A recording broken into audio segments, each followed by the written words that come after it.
Good morning. Morning.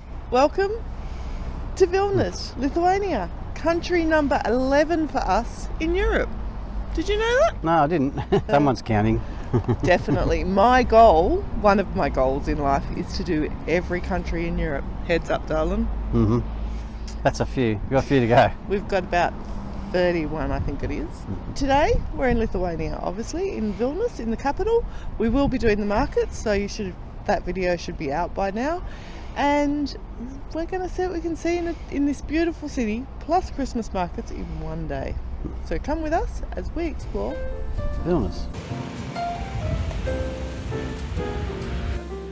Staying in such a centrally located hotel, we decided to head to a local cafe and start our day with cinnamon rolls and coffee. When we stay in a place, especially for a short stay, we try and stay central, and I've got to tell you, this hotel was amazing. Right opposite the Cathedral Square, the markets, and of course the stunning Vilnius Cathedral. Just behind that, we've got more to explore, but for now let's head on inside the cathedral. Built in 1783, the Cathedral Basilica of St. Stanislas and St. Ladislas is the spiritual home of the Catholic Church in Lithuania.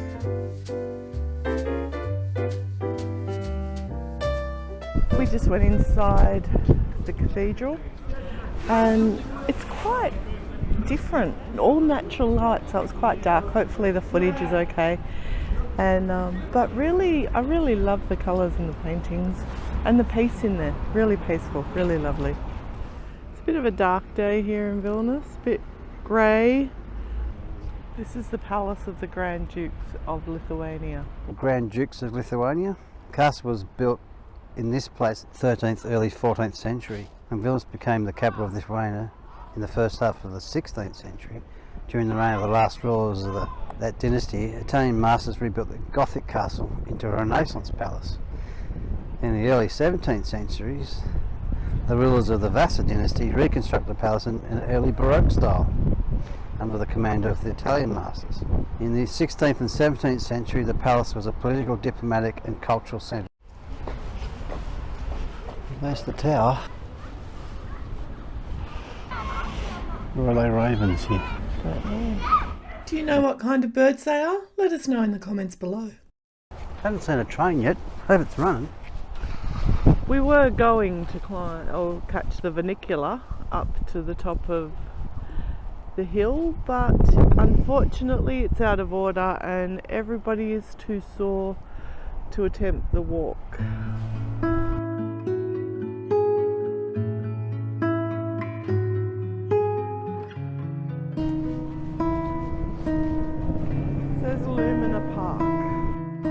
Cool little castle, isn't it? Bit of work in that. We are plodding up the stairs to the Three Crosses. I'm a lot of stairs. There are a lot. Where are you, Phil? There. Phil's feeling like his day off. He's lost his momentum.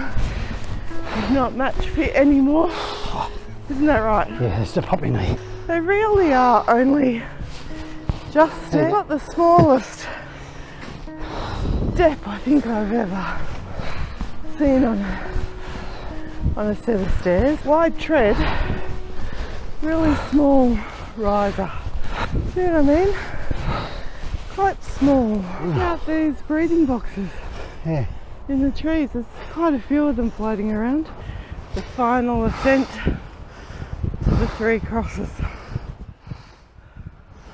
It's a bit of a guessing game and we guessed wrong which way to go. So up these stairs and through there, I'll show you in a minute. I just climbed to the top of the hill with the Three Crosses. It's quite a good workout. I think I've killed Phil's knee. Let's see what the view looks like. The backside. Legend has it that the Three Crosses were built to remember 14 Franciscan monks who came as missionaries and were martyred by pagans in the 14th century.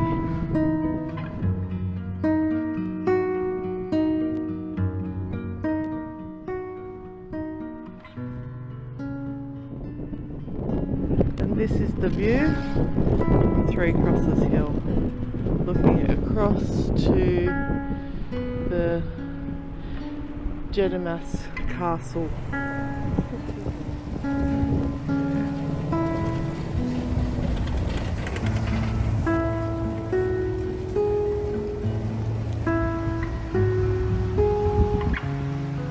What have you got, Phil? Fried breadsticks and the cheese sauce. Stretchy cheese.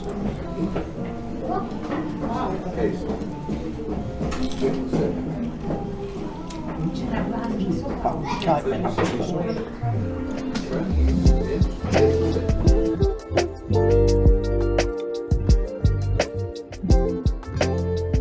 What have you got there, Dom? Beetroot soup with meat and veggies.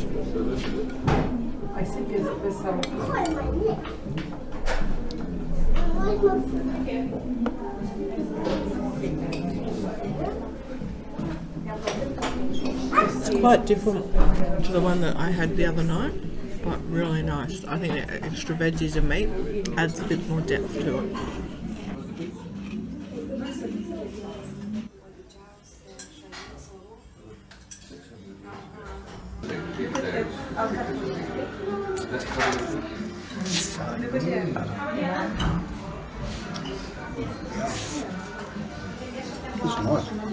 These are fried dumplings with meat stuffing and a sour cream and crackling sauce.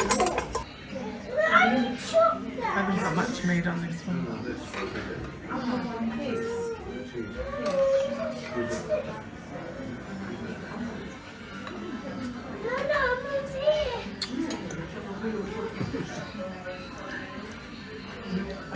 Not as stodgy as I thought they would be. Nice. I'll let you know later on. I feel really bad sending back half the meal. Thank you. Thank you very much. That was really nice. I'm just full. Between the breadsticks and the soup, which was really nice, and then the potato in the dumplings. No. I don't even know how I'm going to get through eating good stuff at the markets later.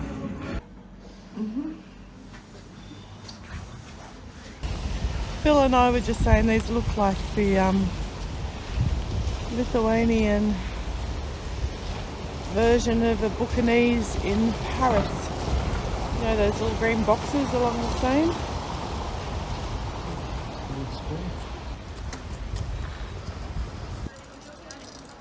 This is the Church of St.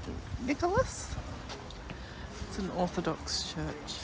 They asked for no video of no cameras, so I didn't get my camera out. But I've got to say, I was blown away by the interior of that church. Absolutely magnificent.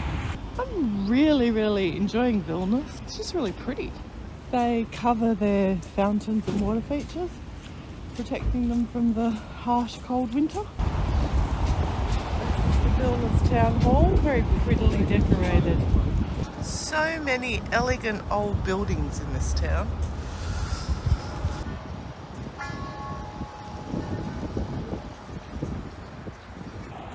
This church has had an interesting history. Phil, what happened during communist time? Museum of Atheism. Now it's back to the Jesuits to look after. It's even been a Orthodox church and a Catholic church, and yes. Rebuilt in several different styles. Yes. Yeah. The first cornerstone took 700 people to put in place. That's a cornerstone. In 1604. In 1604, that's a cornerstone. And that's what it looks like today. I know this isn't important and not to be expected in countries where English isn't the first language, but I have to say, Lithuania and Vilnius in particular, because that's where we are, do English interpretation of stuff so well, so we can still know what we're looking at. If there's an information board, 90% of the time it has English interpretation. These ones are gruff either, aren't they? No. There's not a lot of English spoken, which is fine, but the people are a lot more patient with you and do try and work things out and find an even ground. a chew, but it's not a chew. It's a chew is thank you.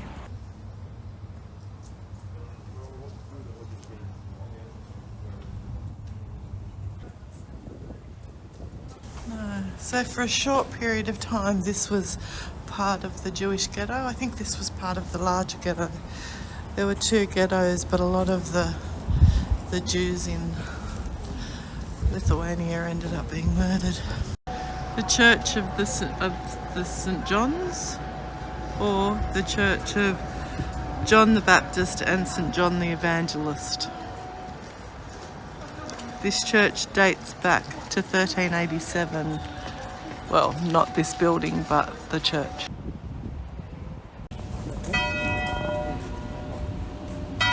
Oh. The clock's here. It's nowhere near.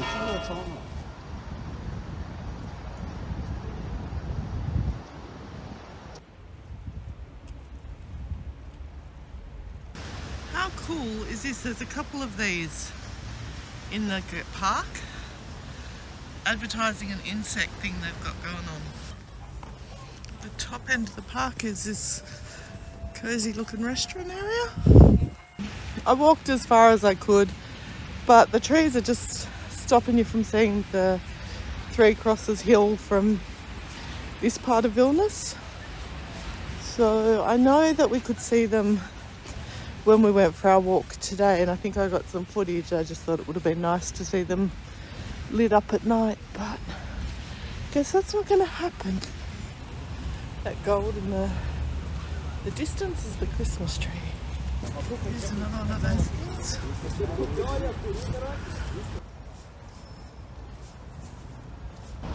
I just looked up and there's all these lasers throwing all these lights into the sky.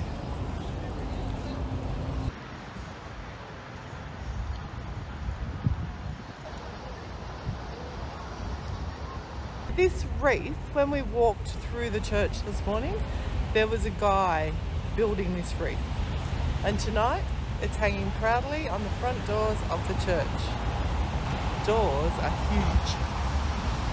And he's got the perspective size, great. We chose to stay at the Amberton Cathedral Square Hotel while we stayed in Vilnius. As I said, this was right across the road from the cathedral, hence its name. And it was so easy to sightsee around the old town from this vantage point. The reception area was lovely. There was a restaurant where you could get breakfast. We did have breakfast on the second day, but for some reason I didn't film any of it, an extra charge. The room was spacious and comfortable and a great place to just come back and recharge, whether it be for a little bit of a break in the middle of your sightseeing or for the night. It was really comfortable. The bathroom was large.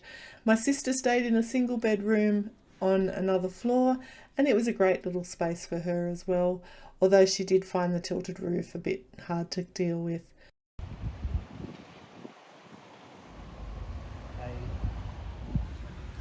With our time in Vilnius coming to an end, we had time to fit in just a little bit more sightseeing before we prepared for our next bus ride to our next destination. We headed off to St. Anne's Church to have a look around, and we were in for a few surprises.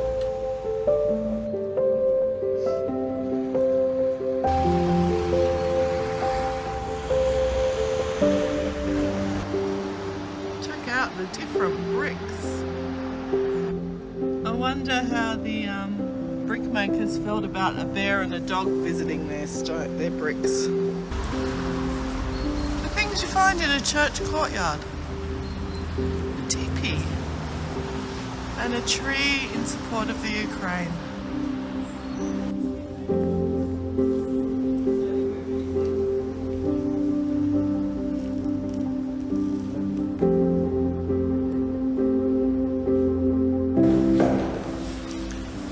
Just fit it through that door. I'm pretty sure I'm going to have to duck.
this very often. This little walkway's got like little bits cut out of the stucco work where they show you what was underneath, including this spot that's got a little bit of fresco. How interesting, and how just an added depth of the history of a place. Love it. We have been so surprised by this visit. Come to Vilnius, mate. It is beautiful, it is underrated. Language difference might be there, but they cater for English really easily and really hospitably. These lights actually have LEDs placed in the top of them, so they've still got the frame, still light up, but just with LEDs.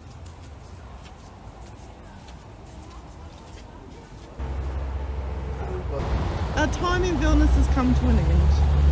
We're about to board another bus to another country, so watch the next video to find out where we end up.